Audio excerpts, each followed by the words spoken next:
En esta mañana. Hoy el cielo mayormente nublado nuevamente, con una máxima de 16. A ver, son las 8:18 de la mañana. Lo que vas a escuchar ahora, probablemente algunas cosas te enojen, pero bancátela porque me parece que es una forma de tratar de entender cuál es la cosmovisión oficial sobre, analizar los discursos de los oficialismos. En este caso, hace ya más de 3 años, casi 3 años, o 2 años y medio está Milei. Es muy interesante porque te permite entender su pensamiento. Y a mí me parece, o sea, cuando hay un hecho que es muy conmovedor, nosotros tratamos de exprimirlo en sus más diversas facetas, con lo cual cualquiera que diga, che, otra vez con el indio, tenés razón, podés sentirte derecho a volver en un ratito, pero me parece que va a ser interesante porque esto que viene es muy político y muy histórico también, porque representa un punto de vista histórico para mí muy fuerte. ¿Cómo se lee cuando el presidente está en silencio? ¿Qué es lo que piensa el mundo del presidente? Bueno, escuchándolo, porque hay muchas personas, periodistas cercanos a él, intelectuales cercanos a él, el mundo de tuitero, que va describiendo un fenómeno en su punto de vista o en lo que quieren decir. Algunos pueden decir que esto lo que vas a escuchar es bajada de línea porque hay muchos personajes que encaran el mismo tema casi del mismo modo, y otros podrán decir, no es que es mi visión, no es que les bajan línea, es que en algún lugar hay una cosmovisión de cómo encarar un fenómeno que de repente es novedoso, como la nuestra. Nosotros tenemos una cosmovisión. Para mí lo que vale básicamente es el respeto y la curiosidad. Eso es lo primero que te lleva, y después a ver lo que vos sentís, qué sé yo. Pero hay otros que no lo viven así, y me parece que está bueno. Vas a escuchar algunos testimonios o posiciones de gente que uno podría buscar, identificar muy ampliamente como del mundo libertario, o del mundo oficialista, o del mundo cercano al presidente, hablando de lo que piensan y lo que uno puede presumir que el presidente calla cuando no habla del Indio Solari. El primero, que uno puede decir, che, lo que pasa es que siempre es el tipo extremo, Nicolás Márquez. Yo creo que es el más franco, no el más extremo, y lo dice en términos que, a ver, cuando un libro pro-peronista describe a lo que es el antiperonismo, Nicolás Márquez es el antiperonista perfecto. Es decir, él dice todo lo que, mirá, fíjate lo que decían a mí, fíjate cómo nos agredían, fíjate cómo, etcétera. Él es perfecto para, es decir, es como si representara el papel que los otros quisieran representar, pero lo hace genuinamente porque es algo en lo que él cree.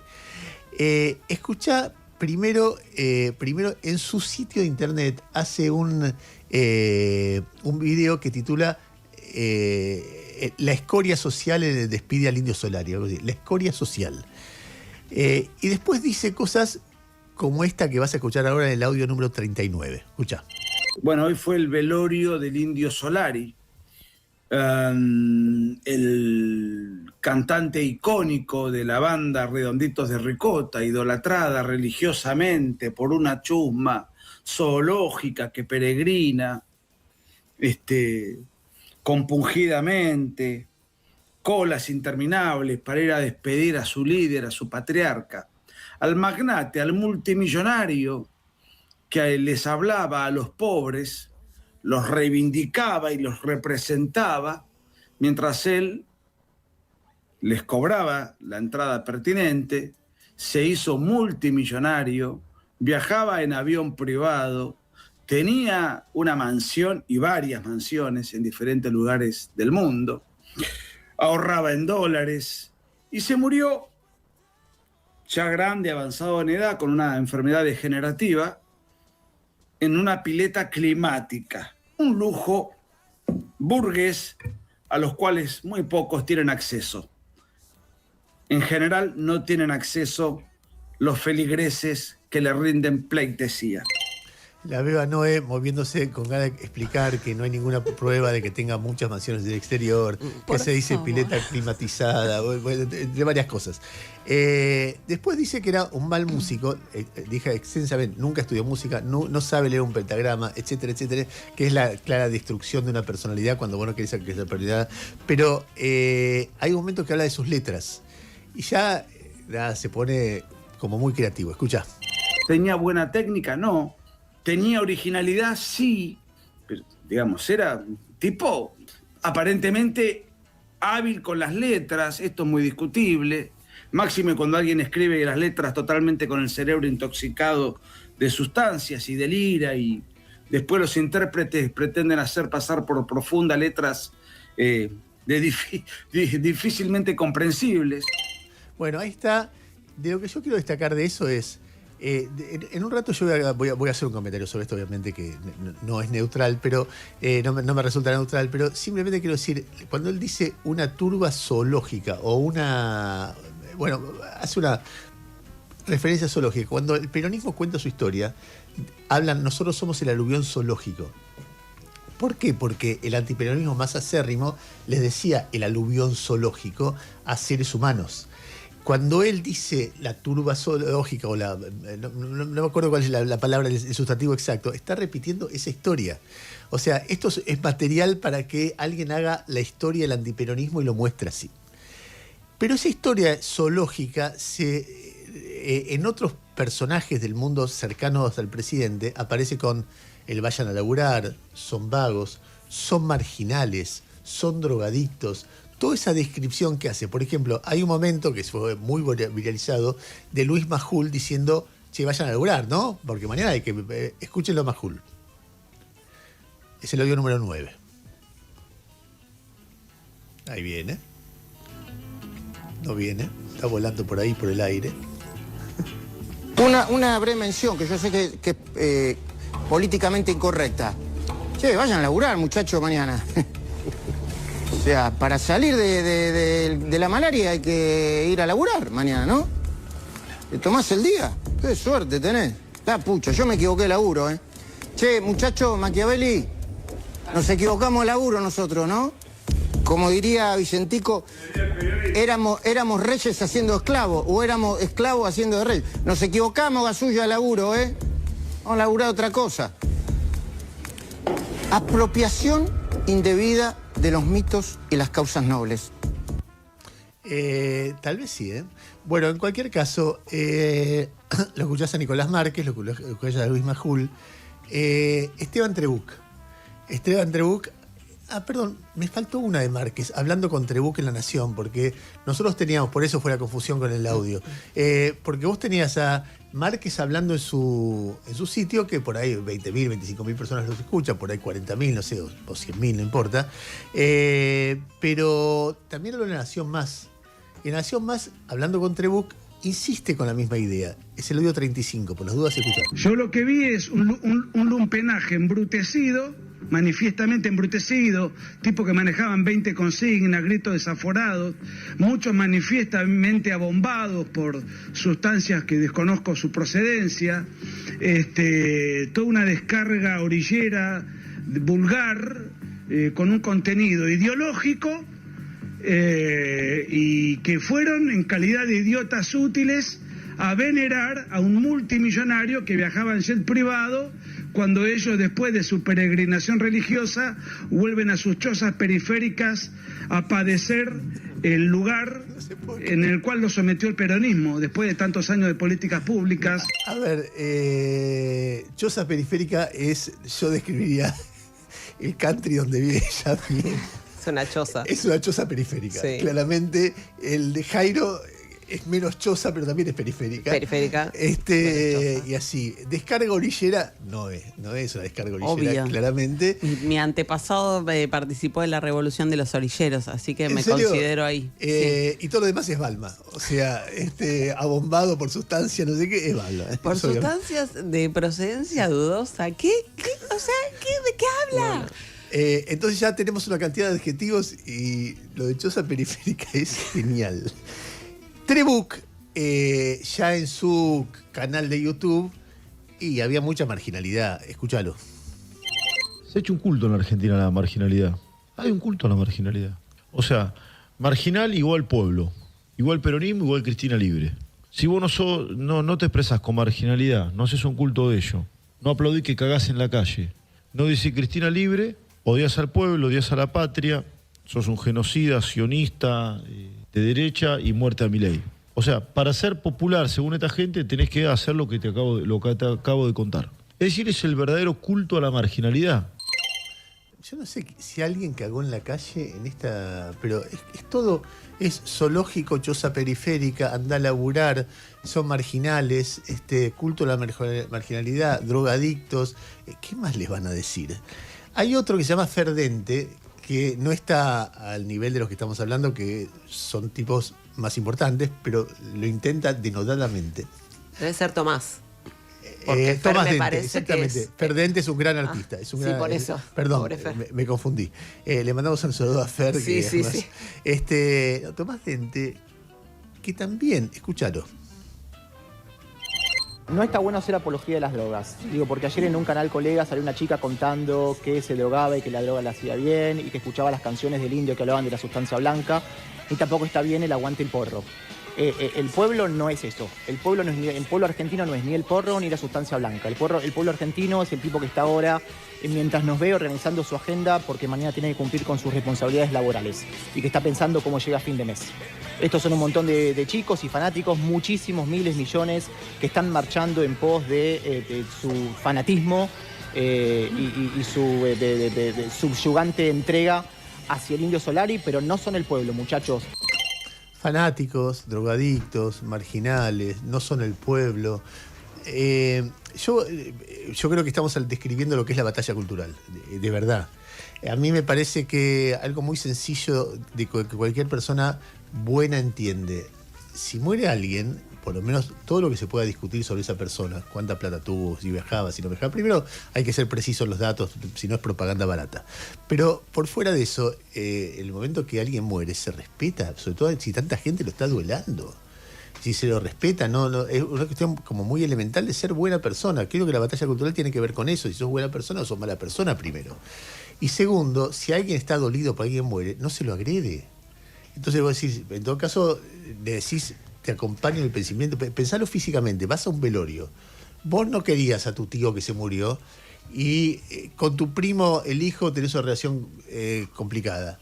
Y vos decís, este tipo que se murió es un hijo de puta, y vos sos un pelotudo que lo seguís. No haces eso. Si le decís, lo siento mucho, o no vas, o no hablas del tema. En ese caso, Milei, uno puede presuponer lo que tiene, como presidente tiene otra obligación, que es incluir a todos y respetar a todos. Y si muere alguien tan querido, un presidente tiene que hacer algún tipo de referencia, homenaje. Lo siento mucho, sé que gran parte de mis compatriotas están doloridos por esto. Les mando un abrazo, aunque ustedes saben que disentía lo mínimo que podría hacer.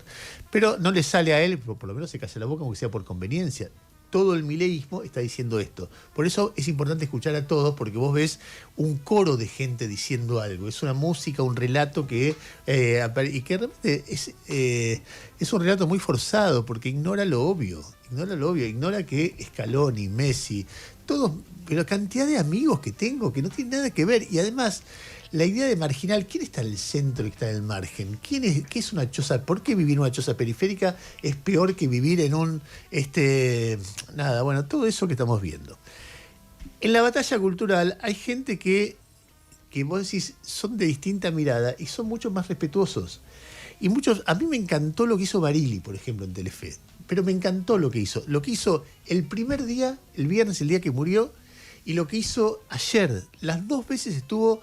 me conmovió porque además él es un conductor de noticiero pero muy profesional, y eso significa yo presento las noticias y soy creíble porque la manera en que presento las noticias, y por lo tanto para alguien que tiene ese rol, no el nuestro, que somos un desastre, pero que realmente no es eso, es una cosa mucho más visceral, pero para alguien que tiene ese rol es muy jugado salirse del rol para decir esta es mi mirada. Y lo hace realmente con emoción. En el momento que anuncia la muerte del indio, Rodolfo Barili en Telefe la anuncia de este modo. Escucha. Puso en palabras, en música, la vida de millones. Su poesía, plagada de metáforas, identificó a varias generaciones sin importar su condición social. Lo cruzó todo. Interpretó como nadie a la juventud, esa época donde los brillos conviven con las sombras. Las transformó en canciones, en estribillos infinitos, en el pogo más grande del mundo. Fue mucho más que un artista de rock.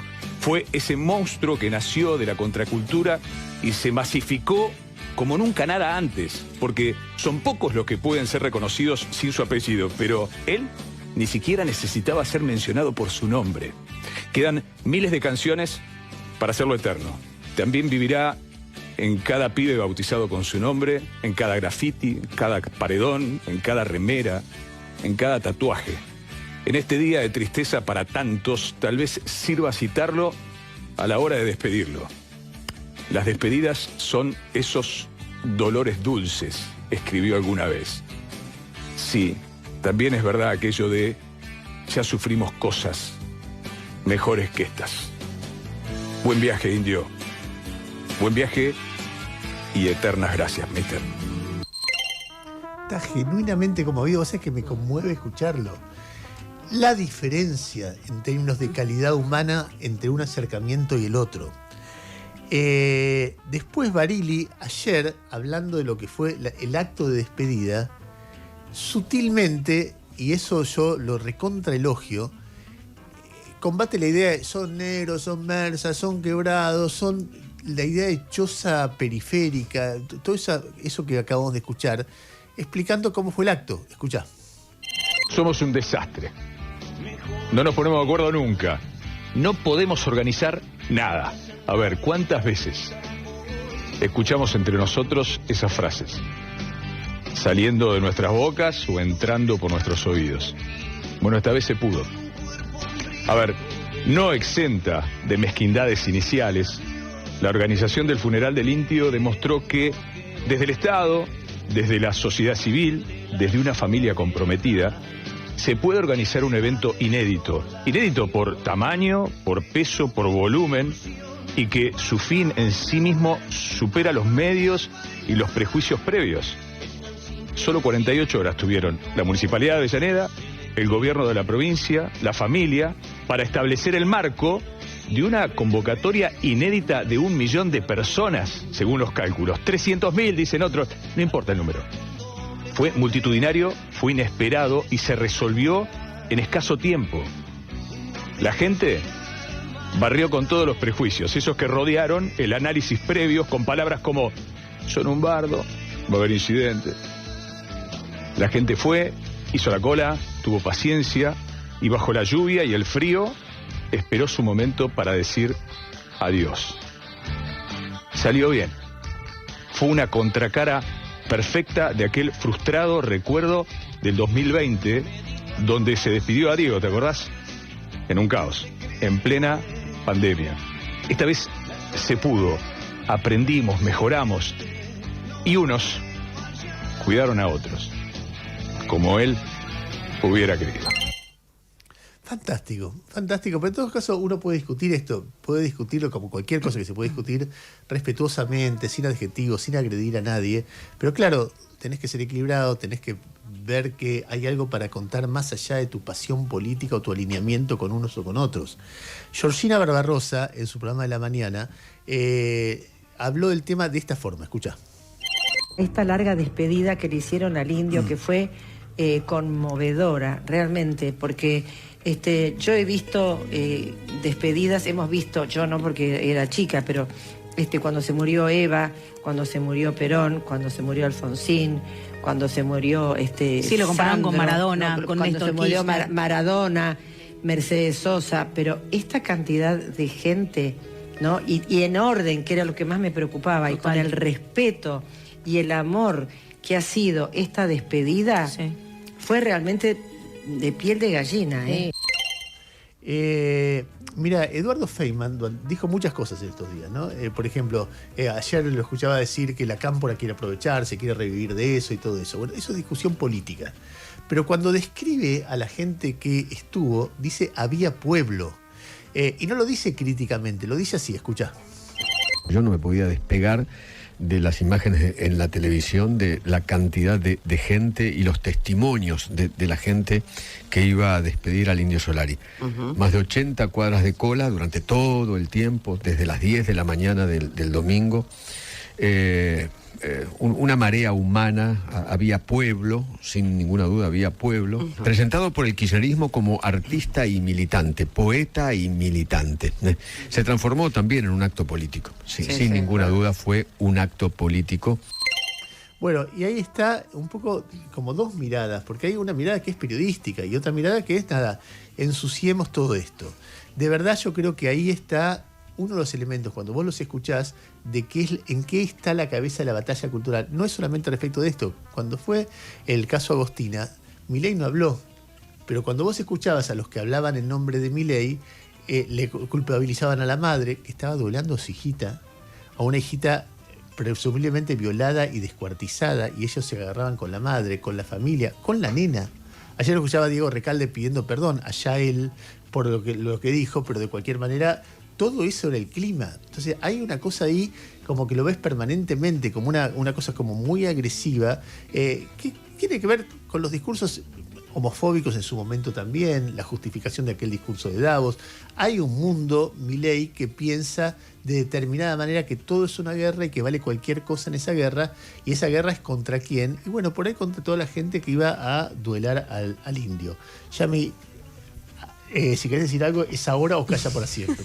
No, yo no le voy a faltar el respeto a los que nos faltan el respeto. O sea, no estoy en esa línea. Me parece muy desubicado, muy feo todo lo que dicen. Pero también lo que me pasa en ese momento es que para mí tienen tan poco valor sus opiniones por la calidad de sus opiniones, porque no establecen debates o puntos de decir, che, bueno, esto sí, pero esto no, o con respeto. O sea, generalmente las discusiones que suman a la discusión pública se hacen con respeto y con diferentes miradas, y no considero que estas personas la tengan. O sea, tienen una diferente mirada agresiva que solamente lo que hacen es bardear al otro por su condición. O sea, entonces, a mí no, lo que me pasa es que por un lado los escucho, como vos decías, y yo por dentro me da una bronca y un odio bárbaro, pero el segundo después dice, ¿quiénes son estas personas? No existe. Entonces eso es lo que me pasa por dentro. No, bueno, tiene relevancia porque... Por supuesto que sí. Totalmente, tenés razón. Por lo político, porque marca en esta época. Sin dudas. Hace 10 años hubiera sido un recuadro al... Sin dudas, es como Hace 10 años no hubieran dicho esto. Porque hoy hay alguien que tolera, impulsa, protege este tipo de barbaridades. ¿No es? A mí me sorprende muchísimo el empeño en no ver la realidad, ¿no? Como el tesón en quedarse con las anteojeras puestas, tanto del gobierno nacional como de formadores de opinión, comunicadores, que se supone que, vos lo que tenés que hacer es básicamente un buen diagnóstico de esa realidad para después, no sé, intentar cambiarla o lo que fuere. Me sorprende muchísimo ese empeño en mostrar cosas que no son. A mí lo que más me sorprende es la imagen del velorio. El tipo que va al velorio a putear a los familiares que están llorando y al muerto.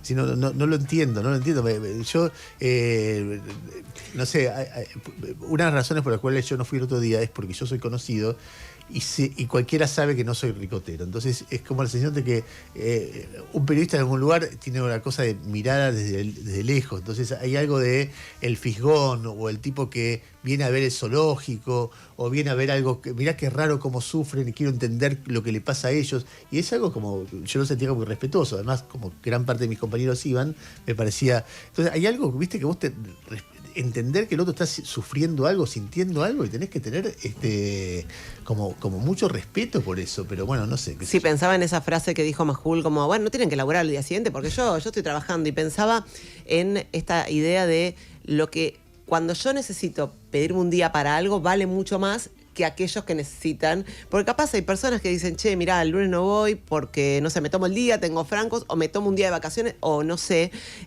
como si eso no valiera lo suficiente en esta despedida, o sea... A ver, ayer estuvo Milei homenajeando no al Indio Solari, sino al Rebbe de Lubavitch, que es un referente para un sector, un referente muy místico para un sector de la comunidad judía, que son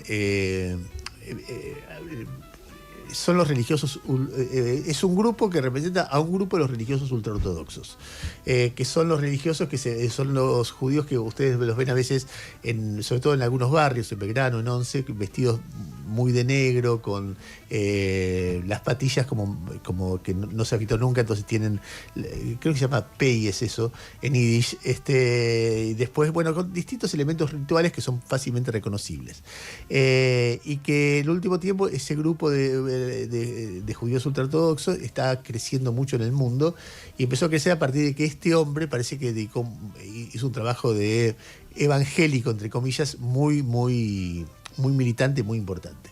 Y creen que la sabiduría estaba depositada en ese hombre, y algunos creen que es o puede ser, si revive en una era mesiánica, un Mesías, cosa que para los judíos no llegó todavía, así como para los católicos, los cristianos, llegó Cristo, como el Hijo de Dios.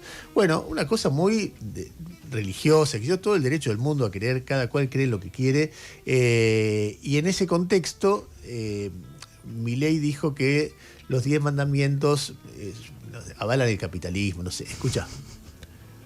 El capitalismo de libre empresa es el sistema que Dios preparó a través de su ley para que después de la caída el trabajo continuara. No lo inventó el hombre lo descubrió al obedecer. Está escrito en los 10 mandamientos, en el orden moral que el Creador estableció antes de que existiera cualquier Estado o cualquier mercado. No restaura la dotación divina que se perdió. No devuelve al hombre la capacidad infinita que tenía en el Edén, pero es el único sistema que, en consonancia con la ley de Dios, permite que el hombre trabaje, innove, descubra tecnología y genere prosperidad dentro de sus condiciones actuales. Y más aún, es el camino que, alinearse con esa ley, permite traer el paraíso a la tierra. Bueno, digamos, me da ganas de decir que esto es lo más científico que le escuché en toda su trayectoria. Cuando habla de economía me parece que es más teológico o más dogmático que cuando habla de que existía el paraíso y que nos echó y que Dios diseñó en los 10 mandamientos un sistema económico, en fin. Dejémoslo ahí, volvamos a algo que a mí me resulta más relevante. La muerte del indio Solari dejó en un segundo plano un montón de cosas que pasaron el fin de semana, y una de las cuales yo quiero destacarla muy fuerte porque que fue el recital de Lali Espósito, los recitales de Lali Espósito en River. Porque son recitales, uno ve lo del indio, lo de Lali, y ve cómo desde el arte aparecen señales de resistencia, como pasaba en los 90. Uno lo expresa el día que se muere y otra con los recitales que hace. Claramente, el recital de Lali fue un acto muy crítico al gobierno y muy crítico a la mirada del gobierno sobre casi todas las cosas.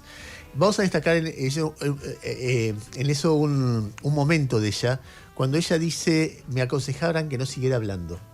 Y la verdad que no tenían razón, miren esto, emocionada porque la inmensa cantidad de gente que llenó, que 2 River hasta ahora, creo que fueron 2 el fin de semana, sí. y no sé si no hay alguno más. Bueno, no importa. La artista en su plenitud, adorada por gente que gritaba, entre otras cosas, el que nos salta votó a Milei, masivamente, chozas periféricas, poner el nombre que quieras. Pero, y en ese contexto, Lali dijo esto, escuchá. Y no saben qué satisfacción es ver este River repleto, después de haber pasado un tiempo donde obviamente se me aconsejaba cerrar la boca, no enfrentarme a Milei o al gobierno o a la gente que me agredía, que con tal de, no sé, de continuar con su sesgo, necesitaba tener lo que llaman batalla cultural. Pero se equivocaron porque miren, la gente no es boluda, la gente sabe. Así que gracias por haberme bancado, por haberme querido en ese momento, antes, que es mucho más importante, y ahora, que es muchísimo más importante. Gracias de corazón. Los quiero mucho. Se los quería decir. Después habla en la semana del Ni Una Menos, porque la verdad que estaba marchosa la Argentina esta última semana, habla de los femicidios y pide un minuto de silencio y lo dice de esta forma. Aprovechar que estamos todos escuchándonos y unidos y juntos en esta semana del Ni Una Menos, después de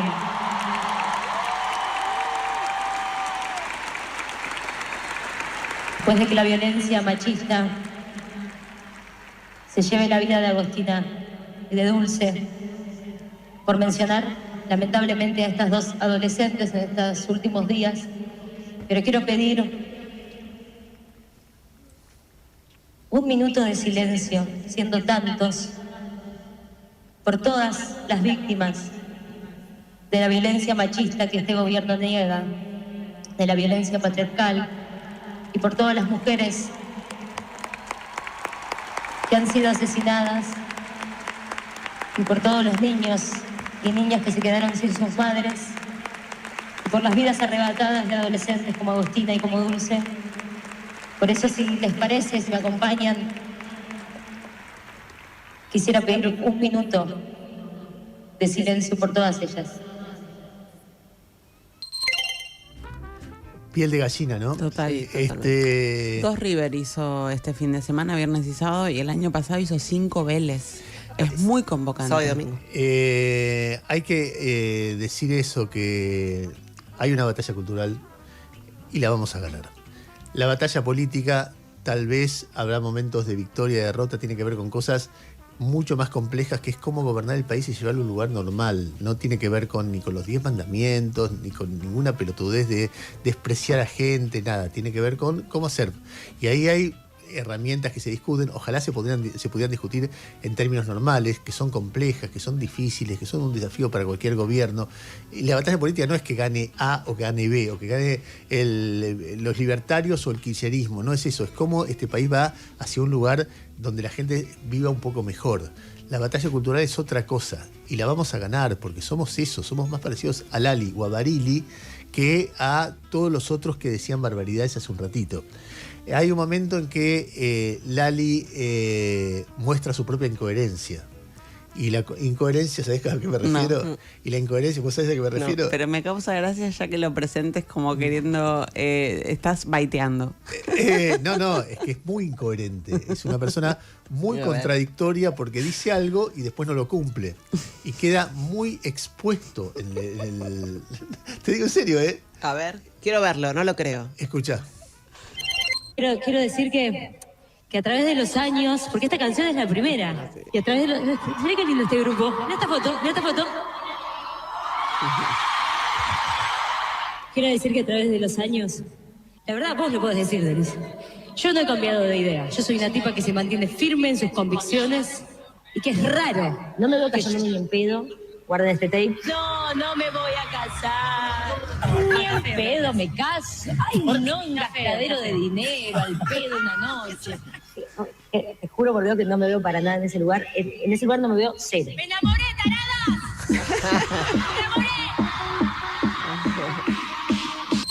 Por eso, moraleja, Bien. no hay que boquear, mucho menos respecto a estos temas, ¿no? Está claro. Está muy bien. ¿Viste que no era mentira? Se lo conté de Bueno, por fuera de todo esto y de todas estas discusiones, que son, por cierto, muy apasionantes y muy interesantes, hay personajes. Ya vamos con las otras noticias de Noé, pero antes quiero referirme un poquito a Patricia Bullrich. Patricia Bullrich ayer difundió un video que muestra que está en una. Y yo lamento decir esto que voy a decir, es muy gracioso el video, porque se ríe mucho de sí misma y de una manera muy audaz. Si no estás en YouTube, ponelo, si no lo vamos a describir. Pero a mí lo que más me causa gracia es cuando ella dice, es con la música, la canción histórica de Tita Merelo que se dice de mí. La canta la Joaquín. Y hay una parte que dice, se dice que soy fiera, y pone en primer plano de ella. Y después que camino a lo malevo y se muestra ella caminando, que es un tutum, ¿viste? Como camina, casi como yo. ¿Qué te reí? ¿No te parece? No, yo dije, bueno, mirá quién se ríe. Y bueno, por eso te digo. No dije está nada, bien, lo está interpretaste bien. perfecto. Después se dice que hablo con Juan, con Pedro y con Luis. Sí.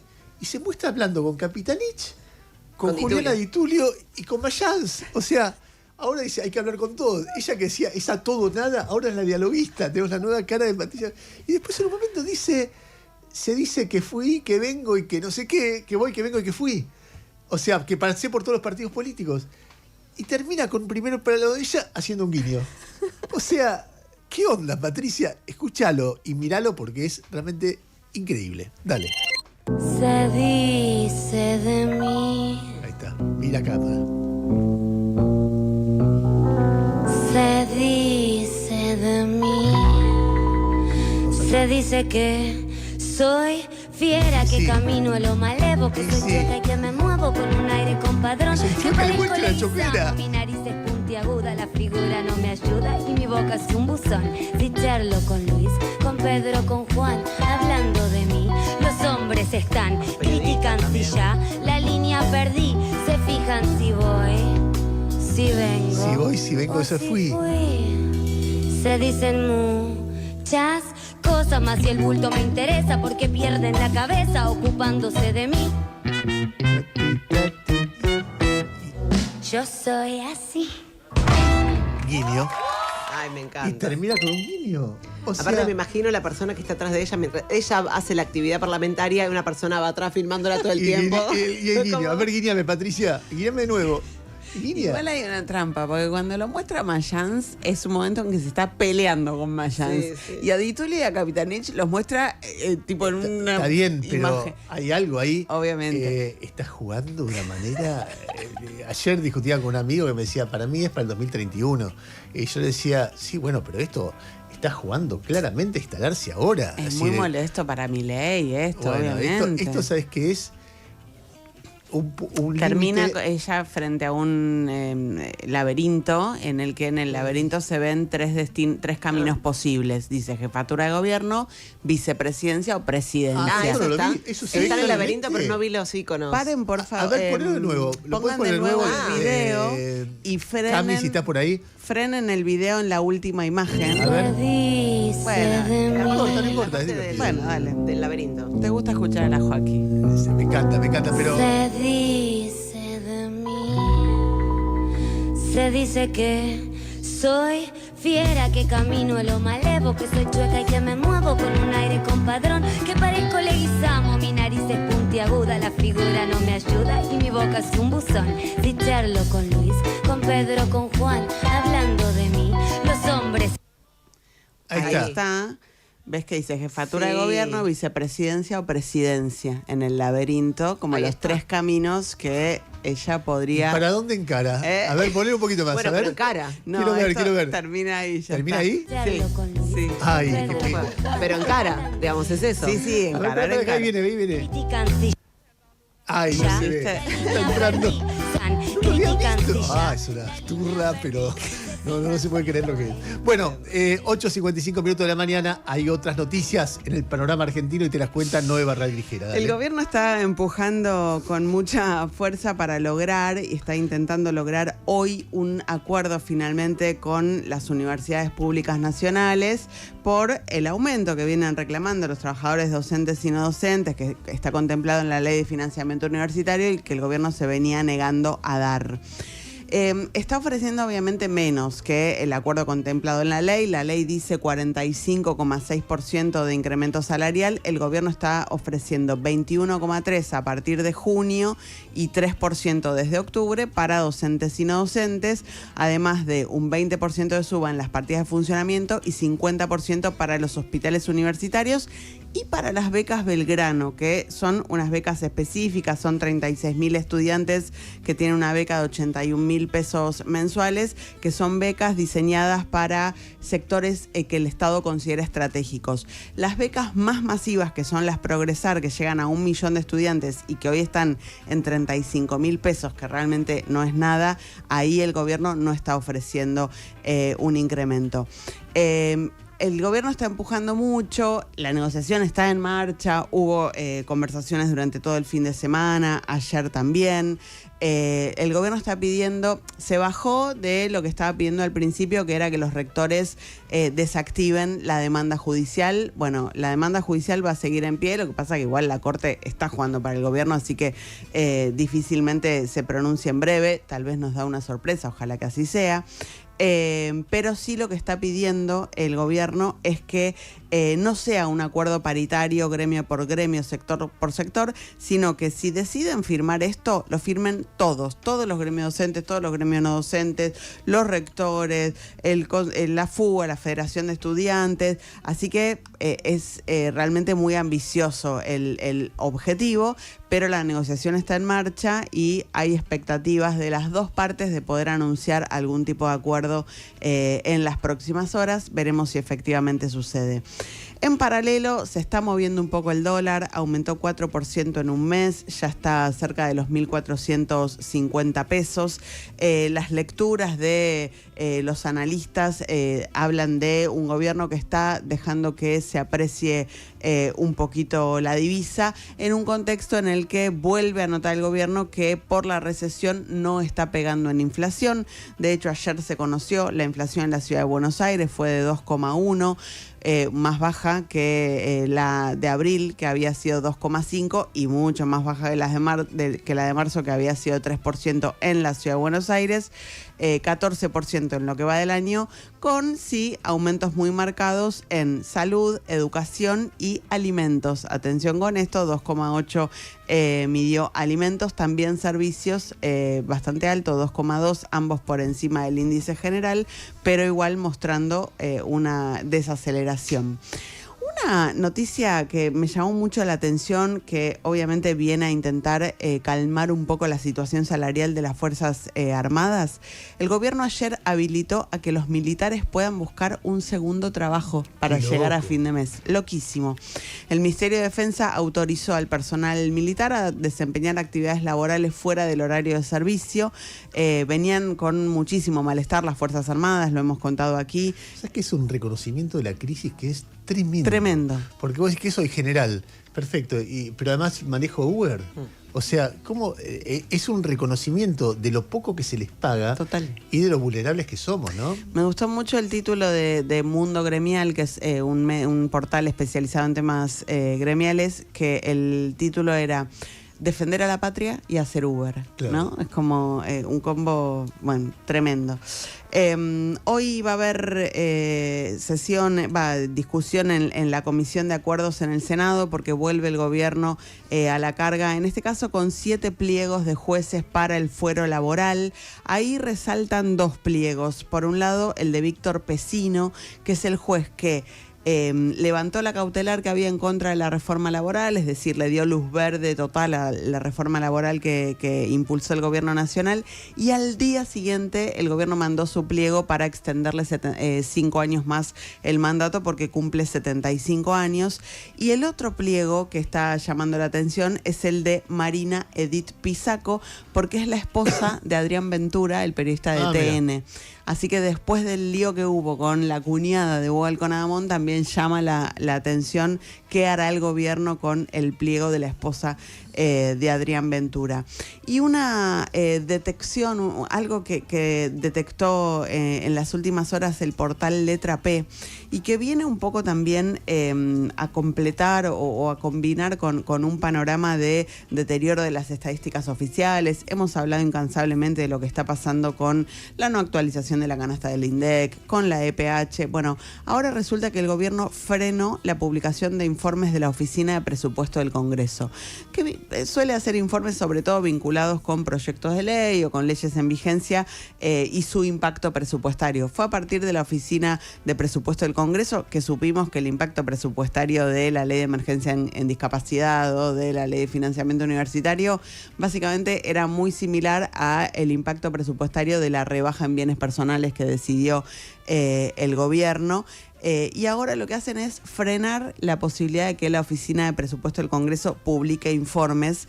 Lo hacen de una manera, no sé cómo decirte, muy ingeniosa para el mal, porque lo que terminó resolviendo la Comisión de Supervisión Parlamentaria, donde tiene control el oficialismo y sus aliados, es que cualquier trabajo que publique la Oficina de Presupuesto del Congreso tiene que estar contemplado en el plan anual. Entonces vos decís, bueno, ok, pone cosas en el plan anual y los publicás. Claro, el plan anual no fue aprobado por esa misma comisión todavía. Claro, entonces te están frenando ahí la posibilidad de que haya... Qué bárbaro. Impresionante. Qué burócratas, qué tontos, porque la idea de tapar el sol con una mano, sí, todo el tiempo es además eso. A ver, 2 o 3 cosas antes de terminar. Hay 2 episodios internacionales a los cuales en medio de toda la cobertura del indio yo le presté mucha atención, pero no hubo espacio para contárselos. Uno fue la muy notable visita del Papa a España. Eso es interesante en sí mismo, pero además interesante porque es lo que viene. Nosotros probablemente lo tengamos antes de fin de año al Papa.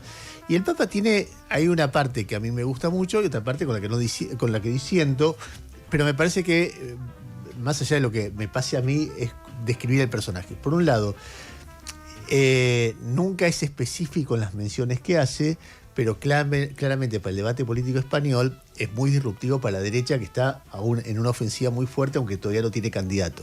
¿Por qué? Porque puso a un inmigrante negro africano a hablarle a él en castellano, porque fue a un sitio de inmigrantes, porque dice, yo soy, es madrileño el que vive en Madrid, por lo tanto yo me siento madrileño, pero el que vive en Madrid no es el que nació en Madrid.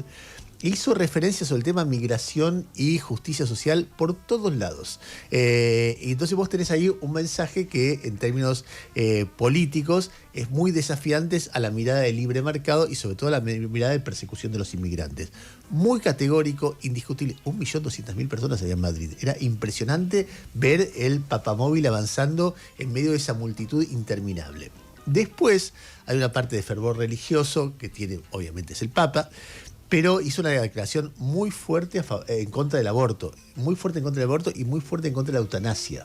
O sea que hay ahí, cada cual tomará lo que le parezca. Obviamente es otra de las familias a la que no pertenezco, pero hay un momento donde la Iglesia cambia en algunas cosas y hay otro momento en la que permanece fiel a lo que siempre conocimos de la Iglesia. Y el otro personaje que vuelve a estar omnipresente en todo en este momento es Trump. Más allá de lo que está pasando en Medio Oriente y todo eso, Trump tuvo un hecho de una violencia con una periodista, no sé si lo vieron, fue terrible. Es decir, una periodista importante de 60 Minutes que lo entrevista. Y ella le va marcando, es una entrevista peleada en lo que sea, ¿eh? Te metes en el tema guerra, es peleado. Te metes en el tema inflación, es peleado. Él discute, se enoja, pelea, le argumenta. Ella está sentada. Nada, ponele en físico más parecida a Noé, o sea, más chiquita que Kayami, que es un poco más grande, qué sé yo. Y sentada ahí, pero preguntando firme, ¿no? Y él es un grandote enorme y además es un grandote que tiene detrás de él la presidencia de la nación. Y levanta la voz todo el tiempo, levanta la voz, y en un momento empieza a hablar de la elección que él pierde con Biden y no reconoce. Y entonces empieza a decir que fue fraude y que vos sabés que fue fraude y ella le dice, presidente, no hay ninguna prueba. Y él enloquece y le dice, vos sos una ladrona entonces, sos una ladrona. Y ella le dice muy cuidadosamente, to be fair, I'm not a crook. O sea, para ser justo, no soy una... Entonces sos una estúpida y sos una mentirosa. Vos y la CBS y la CNN y la NBC y el New York Times son todos mentirosos y ladrones porque todos saben que esto es mentira y qué sé yo y qué sé cuánto. Y en un momento así le dice, ¿y sabes qué? Ya me harté de vos. Y se saca... Entonces la piba le dice, la periodista, le dice, presidente, me vine hasta Wisconsin a entrevistarlo. Le pido por favor que se siente. Y le dice, yo te estoy dando una entrevista bajo la lluvia hace una hora. Estaba lloviendo afuera, no era bajo la lluvia, y se escuchaba mucho el ruido del agua. Y se levanta y se va como dando un portazo sacado. El nivel de abuso de poder y de virulencia, que otra vez uno va contando estas cosas y se impresiona. En otro momento, ese gesto decreta la muerte política del personaje. Y sin embargo, la muerte política del personaje... Hay un momento donde ella le dice, usted prometió que no iba a haber más guerras. Y él le dice, yo nunca prometí eso, prometí que iba a ser la paz. No que en los sitios críticos de Trump le imprimen no more wars, I will be a peaceful president, no more wars. 100 veces dijo no, pero se enoja cuando se lo repiten.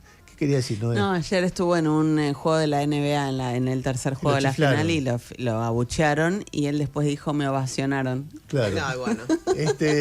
Porque también al mismo tiempo quitaban USA y había algo, pero y además es una final muy importante porque es la final de los Knicks contra los Spurs.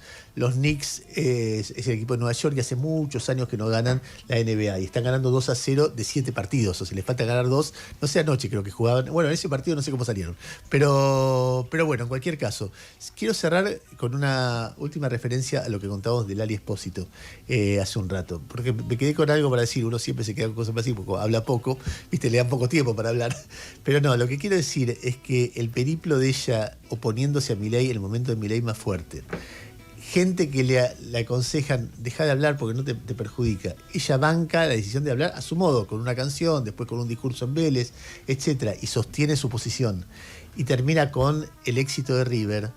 Es una historia con una buena moraleja. La idea de que no seamos cagones, no seamos cobardes, no hagamos lo que conviene. Cuando vos algo te subleva y decís lo que pensás, y créeme que no pasa nada, Puede ser que en algún momento te dé un poco de miedo, puede ser que tener a todos los libertarios diciendo del aire y depósito te impresiona o te apichone por un ratito, pero bancá, porque no sabes lo bueno que es para tu vida.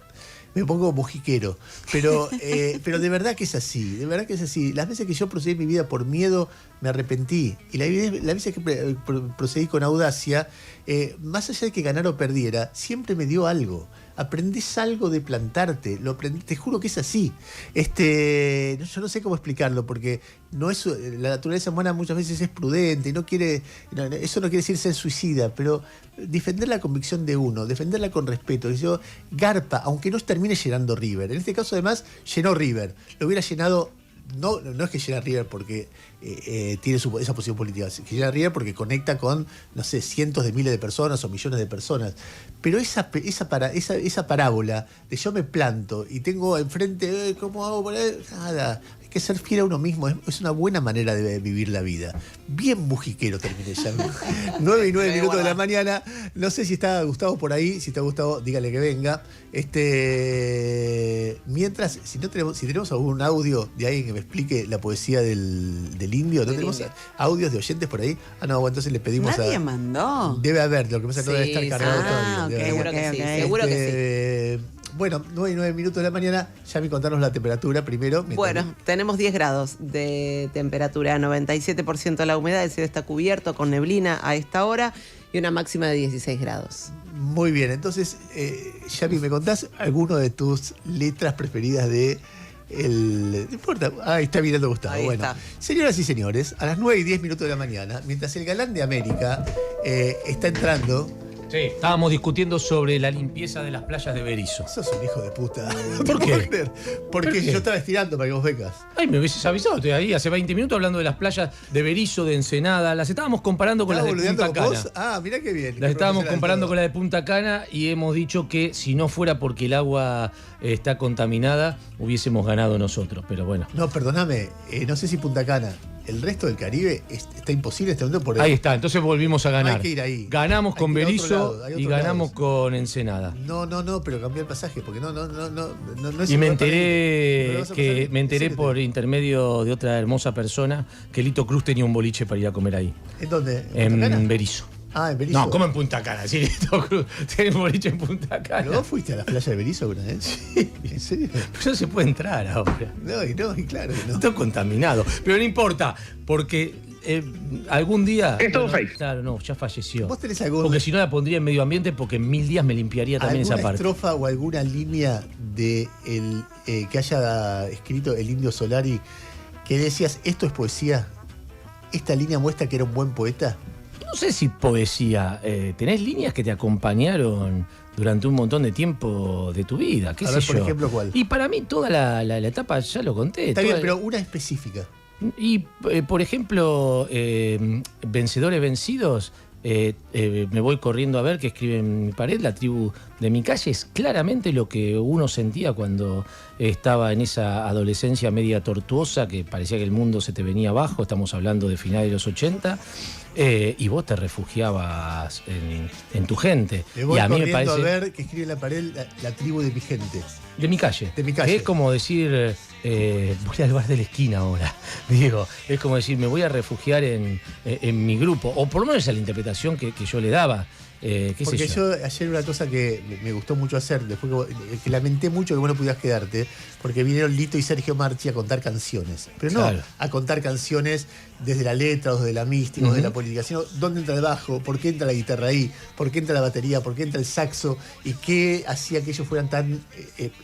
cuál era la identidad de esta banda. Lito fue el primer productor de ellos, y Sergio es quizás el mejor periodista de rock que hay. Y después me quedé pensando que mucha gente dice, era además un gran poeta. Entonces yo le pedí a los oyentes que manden qué verso muestra que para ellos fueron significativos, que muestra la poesía, y Yami, ¿no? Y todos nada diciendo, por eso te preguntaba. Yo creo que las palabras le resuenan a cada uno, ya sea la del Indio, la de Rimbaud, o la de cualquier poeta que uno lea, o cualquier escritor en prosa que uno lea. Te rebotan por tus situaciones personales, a mí me parece. Y eso está buenísimo que pase. Bueno, 155-379-8990 de vuelta. Manden poesías, versos, explíquenos a nosotros, los que no somos ricoteros, por qué era un buen poeta, si es que lo era. 9-13. Hacete a bola. No, Acá no, tenés 3 contra 1. Y si te vas para allá. Por Si eso es que lo era, estoy encima. dispuesto Duda. a ser educado. El picadito de Gustavo Gravia, dale.